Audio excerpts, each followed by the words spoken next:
ಮುಡಾ ಹಗರಣದಲ್ಲಿ CM ಸಿದ್ದರಾಮಯ್ಯಗೆ high court 10 ದಿನಗಳ ಕಾಲ ರಿಲೀಫ್ ಕೊಟ್ಟ ಬೆನ್ನಲ್ಲೇ ಕೌಂಟರ್ ತಂತ್ರಗಾರಿಕೆ ಸಿಎಂ ಸಿದ್ದರಾಮಯ್ಯ ಟೀಮ್ ಮುಂದಾಗಿದೆ. ಸಿದ್ದರಾಮಯ್ಯ ವಿರುದ್ಧ ಮುಡಾ ಅಸ್ತ್ರವನ್ನ ಪ್ರಯೋಗ ಮಾಡುವಲ್ಲಿ ಪ್ರಮುಖ ಪಾತ್ರದಾರರು ಅಂತ ಹೇಳಲಾಗ್ತಾ ಇರುವ ಕೇಂದ್ರ ಸಚಿವ ಎಚ್.ಡಿ. ಕುಮಾರಸ್ವಾಮಿ ವಿರುದ್ಧವೂ ಭೂ ಅಕ್ರಮಗಳ ಆರೋಪಗಳಿವೆ.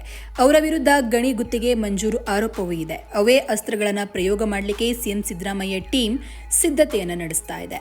ಶ್ರೀ ಸಾಯಿ ಮಿನರಲ್ಸ್ ಕಂಪನಿಗೆ ನಿಯಮ ಉಲ್ಲಂಘಿಸಿ ಗಣಿ ಗುತ್ತಿಗೆ ಮಂಜೂರು ಮಾಡಿರುವ ಆರೋಪ ಎಚ್.ಡಿ. ಕುಮಾರಸ್ವಾಮಿ ವಿರುದ್ಧ ಇದೆ. ಇದಕ್ಕೆ ಸಂಬಂಧಿಸಿದಂತೆ ಆರೋಪ ಪಟ್ಟಿ ಸಲ್ಲಿಸಲಿಕ್ಕೆ ಅನುಮತಿಯನ್ನು ಕೋರಿ ಲೋಕಾಯುಕ್ತ ವಿಶೇಷ ತನಿಖಾ ತಂಡ ರಾಜ್ಯಪಾಲರಿಗೆ ಮತ್ತೆ ಪ್ರಸ್ತಾಪವನ್ನು ಸಲ್ಲಿಸಿದೆ. 2007ರಲ್ಲಿ ಎಚ್.ಡಿ. ಕುಮಾರಸ್ವಾಮಿ ಅವರು ಮುಖ್ಯಮಂತ್ರಿಯಾಗಿದ್ದ ಸಂದರ್ಭದಲ್ಲಿ ಬಳ್ಳಾರಿ ಜಿಲ್ಲೆಯ ಸಂಡೂರಿನಲ್ಲಿ ಈ ಕಂಪನಿಗೆ ಗಣಿ ಮತ್ತು ಖನಿಜ ನಿಯಮ ಉಲ್ಲಂಘನೆ ಮಾಡಿ ಗುತ್ತಿಗೆ ಮಂಜೂರು ಮಾಡಿದ್ರು ಎಂಬ ಆರೋಪ ಇದೆ.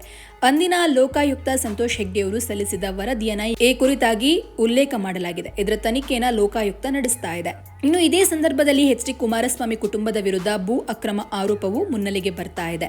ಇನ್ನು ಇದರ ಬಗ್ಗೆ ಸಮಗ್ರ ತನಿಖೆಗೆ 2014ರಲ್ಲೇ ಆದೇಶ ಮಾಡಲಾಗಿದೆ. ಈ ಹಿನ್ನೆಲೆಯಲ್ಲಿ ಮಂಜೂರಾತಿ ದಾಖಲೆಗಳ ಪತ್ರಗಳು ಸಿಗದೇ ಇದ್ರೆ ತಪ್ಪಿತಸ್ಥರ ವಿರುದ್ಧ ನೋಟಿಸ್ ಜಾರಿಗೊಳಿಸಿ ಸರ್ಕಾರ ಆ ಜಾಗವನ್ನು ವಶಕ್ಕೆ ಪಡೆದುಕೊಳ್ಳಬೇಕು ಎಂಬ ಆದೇಶ ತಿಳಿಸಲಾಗಿತ್ತು.